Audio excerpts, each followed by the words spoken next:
Bismillah ar-Rahman ar-Rahim.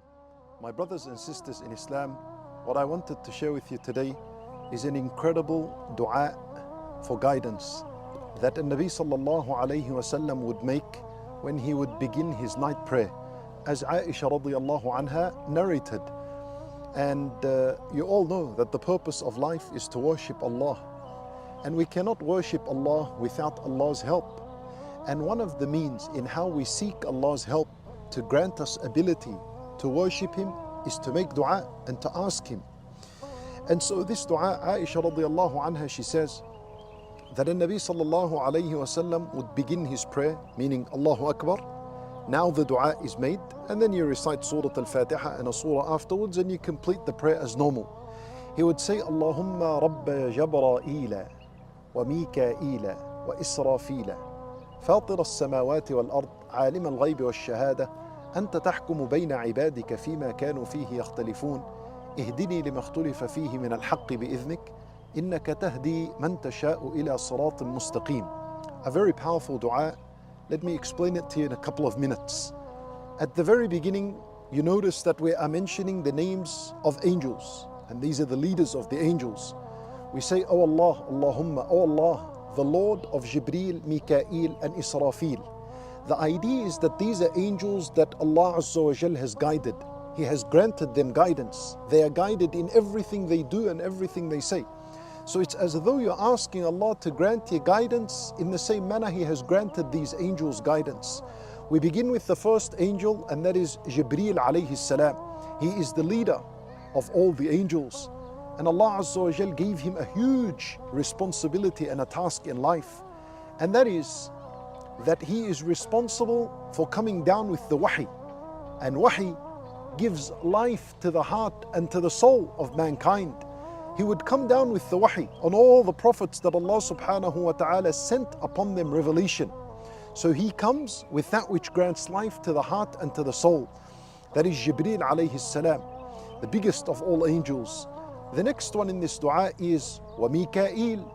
Mikael alayhi salam is another angel from the angels of Allah subhanahu wa ta'ala. Allah Azza wa Jal gave him a mighty task as well.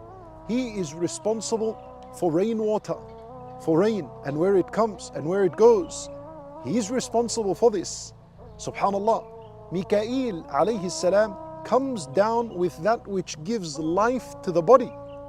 So Jibreel comes down with that which gives life to the heart and soul, that is the revelation. Mikael alayhi salam comes down with water, and this is what nurtures our physical bodies. When Nabi sallallahu alayhi wasallam, he said, "Ma min aam bi'amtara min aam."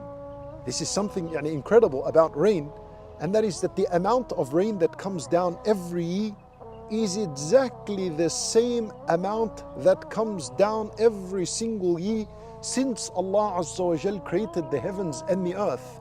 So the rain that came down this year is exactly the same amount of rain that came down last year and the year before. Nothing more, nothing less. The only thing is that sometimes it comes down in certain areas more, and in years to come, it comes down in that specific area less. However, what comes down from the sky is the very same amount for every year. Subhanallah, from the miracles of Allah subhanahu wa ta'ala.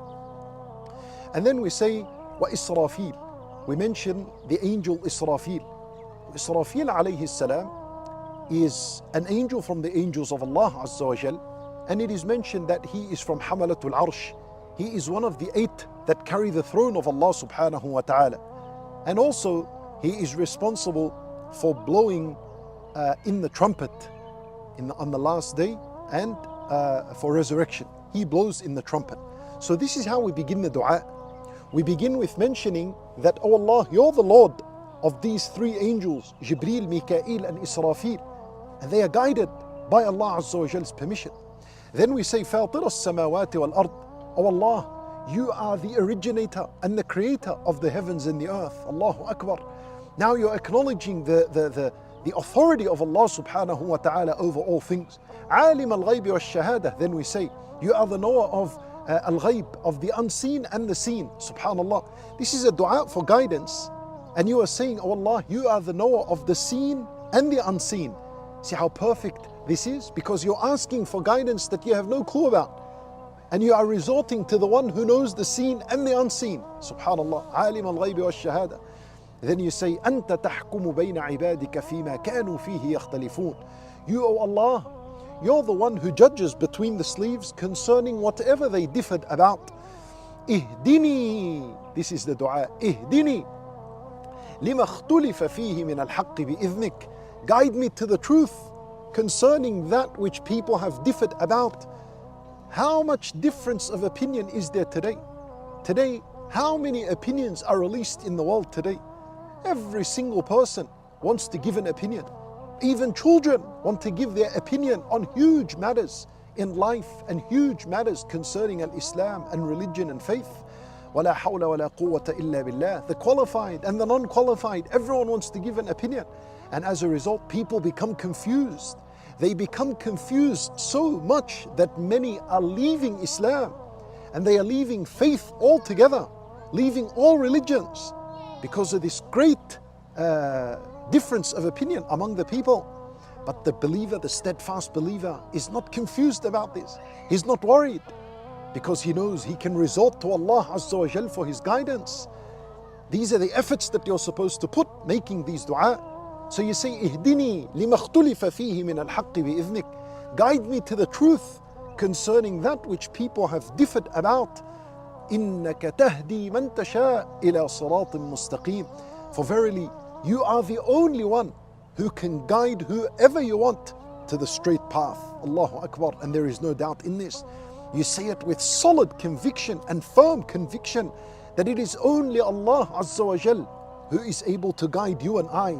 No one else. Everyone else is only a means. They read an ayah to us, they explain a hadith to us, and this is a source of guidance. But the one who ultimately guides the heart and turns the heart towards Him and turns it towards guidance is Allah Azza wa Jal. So no matter what situation you're in, if you're confused about wearing the hijab or not, if you're confused about leaving ar-riba and repenting from it or not, whatever your situation is, make this dua. If you're confused about marriage, should I marry or not? If you're confused about divorce, should I divorce him or her or not? Whatever you are confused about, a job, should I take this job or this? Whatever it is, ask Allah Azza wa Jal through this powerful dua at a powerful time, which is the night prayer. Begin your night prayer with this dua and see how Allah Azza wa Jal would guide you. Imam Ibn Taymiyyah rahimahullah, he used to make this dua in abundance and he used to stress about its importance. Subhanallah. So we ask Allah Azza wa Jal to guide us, and we ask Him subhanahu wa ta'ala to continue to guide us and to increase us in guidance.